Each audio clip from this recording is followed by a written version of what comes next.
Okay, I found another conversation about veganism on the Pakman show, so let's check that out. 682 area code. Caller from 682, go ahead.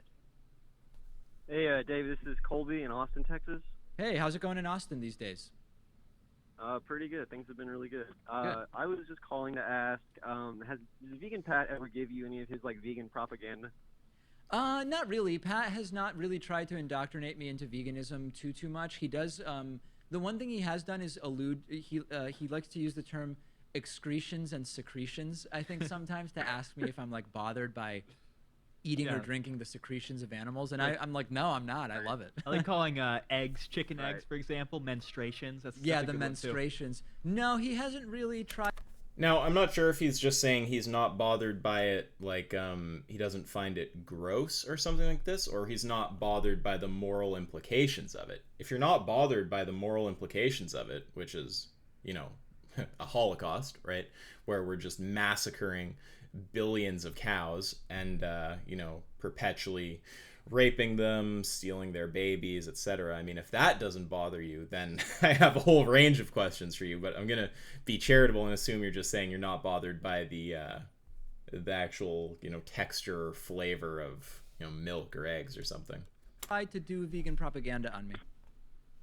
Right. That's an interesting tactic. I was calling to ask because I asked once before about like if you had seen any inconsistency in being against zoos and aquariums, but still choosing to eat meat and dairy. Hmm. And you said that you use the Mediterranean diet, and you get nutrition from that, whereas from a zoo and an aquarium you don't. So you Well, that would be a hilarious distinction. So, um, eating meat is fine because you get nutrition. A zoo isn't because you don't. Well, okay, in that case, if you were to get nutrition from being at a zoo or an aquarium, would it therefore be ethical? And if the answer to that is yes, then my question would be, if humans were in cages and you got nutrition somehow by, you know, going to see them in those cages, paying to keep that going, would you think this is ethical? Now, I know your answer to that would be no. So then my question is, what exactly is it that's true of animals that, if true of humans, would cause you to say, yeah, if I get nutrition from it, it's fine to fund their forced imprisonment? you don't really. So basically, my question is: do you apply an ethic Is forced imprisonment redundant? to your diet, or is the Mediterranean thing mostly like a health thing?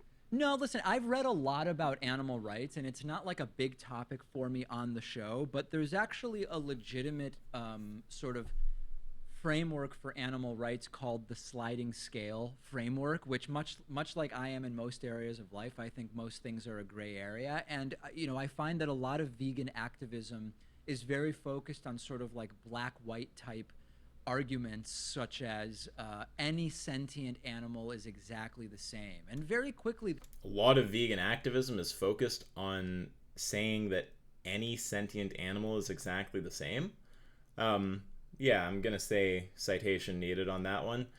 And just to reply to that point, like, sure, there are vegans who will say all life is equal. There's too many of them. By all sentient life is the same, I assume you mean morally, not physically, because there's no way that most vegans think that, a panda bear is like physically equivalent to like a chihuahua or something.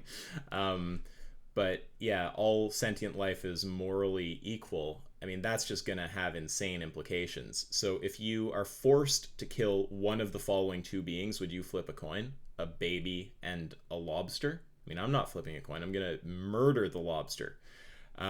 It's clear to me that beings have different levels of value. One reason why they would have different levels of value, depending, of course, on what you value. If you were to value well-being, different animals can manifest well-being to different degrees, right? A chimp, for example, is going to live far longer than and have far more complicated brain states than a lobster or, like, I don't know, some little rodent or something like this. So if what we care about is well-being and a chimp can manifest more of it, a chimp's going to have more moral value to us. So yes, there are vegans who say all life is equal. Yes, it is a stupid position, but no, veganism does not rely on that kind of position. Not that you said so. So attacking that position is not going to do any damage to veganism per se, just to a specific version of veganism. That will often fall apart when you get people to admit that actually they wouldn't necessarily recommend like the same punishment for killing any animal. Like, sure, that's a fine example. Yeah, I mean, if we have clearly different punishments for stepping on like an ant versus stepping on and killing, I guess, like, a dog, then that would suggest differential moral value.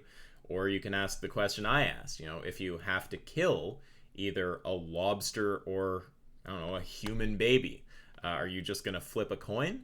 If not, then you don't seem to think that all life is completely equal morally. you wouldn't necessarily get the same punishment for killing a dog that you would for killing a bird. Most vegans, and correct me if I'm wrong, Pat, most vegans wouldn't advocate like the same criminal punishment for killing a whale, dog, bird, and ant. And once I don't think most vegans would advocate the same punishment there. you concede that, you are sort of de facto conceding that not all animals are the same, and that's basically my view, and I respect people who draw the line. Yeah, sure. There's no problem with conceding that and not animals are the same. Again, what sense you mean that in, I don't know, but I'm just going to assume morally. But it doesn't follow from there being a scale of moral value that any specific being is above or below the point where it's ethical to slaughter them for a hamburger. So, it's funny. This is just a move that carnists make very often.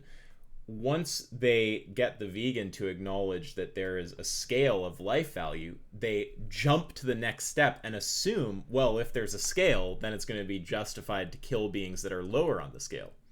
Why would we assume that? Say we meet some alien that has higher life value than humans, right? It's just, it's more sentient, whatever it is we value, it just has more of that thing, assuming that's possible.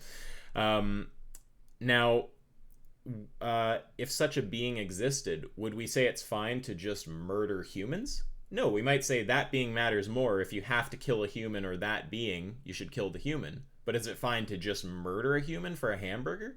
Well, no, right? And that should help illustrate the point that acknowledging that there is a scale of moral value does not lead necessarily to the position that any given being on that scale is above or below the threshold where it's ethical to kill them for a hamburger. In different places. For me, Colby, cetaceans are over the line, monkeys are over the line, pigs and dogs are over the line. Cow is borderline for me, okay? I actually would like to get away altogether from eating red meat because for me, cow is pretty borderline. I do consider fish and bivalves and seafood and poultry to be on the other side of the line, so to speak. And I think reasonable people can sort of disagree about where that line is. Okay, well, let's just start with cows, right? One thing is when I argue with people about veganism, I like to start at the clearest case and then move more and more and more gray. And then where it becomes too gray to resolve things, we'll hit that point eventually, but let's start where it's more clear. So you say you're unclear if a cow is over the line. Presumably, we're talking about the line where it's ethical to murder them for a hamburger, right? So what I would want to know, I know that you think humans are over the line. So the question is, what is it that's true of a cow that if we were to make that thing true of a human would cause you to say, oh yeah, I'm not sure if they're over the line anymore. I'd really like to know. Is it lower intelligence? Well, that's going to lead to the position that we're not sure if disabled people are over the line. We just have to see what you say in response to that question. But I can't think of what sort of meaningful difference there could be there ethically that would clearly put cows in the area where we're not sure if it's ethical to murder them. Right. Okay. I guess the last question would just be: you would say that factory farming in its current form is basically unethical, and it's probably going to be something we'll look back on in history and say, that probably wasn't a good idea. I would agree with that. I would agree with that. Yeah. Yeah. All right. I was just getting a little more clarification on your ethical stance, and thanks for that. All right. Thank you, Colby. Appreciate it. Always glad to elaborate, I guess, on my position there. Well, I'm glad he is against factory farming and thinks that it'll be looked back on as an atrocity. I, of course, am also against it, and I lean towards thinking that we'll look back on it as an atrocity.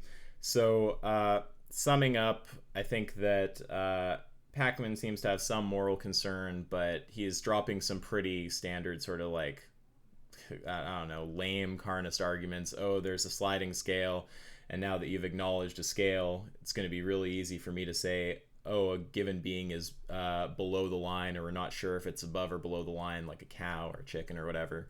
And then the question is just what's true of that animal that, if true of humans, would cause you to be uncertain if they're above the line. That's all for today. If you guys like this kind of content, the way to support is via Patreon. It's linked below. There's also merch. And a lot of you asked me to get some outreach footage, so I've actually gotten some cool things. This is a, I don't know what you call this, a gimbal, a stabilizer. It's not really mine. This is a phone, but it does have a good quality camera, and I ordered a little audio recorder, so I will actually be able to get good quality, stabilized shots of some outreach. So for everyone who asked, yeah, I will try to get some of that footage. That's all for today. Till next time.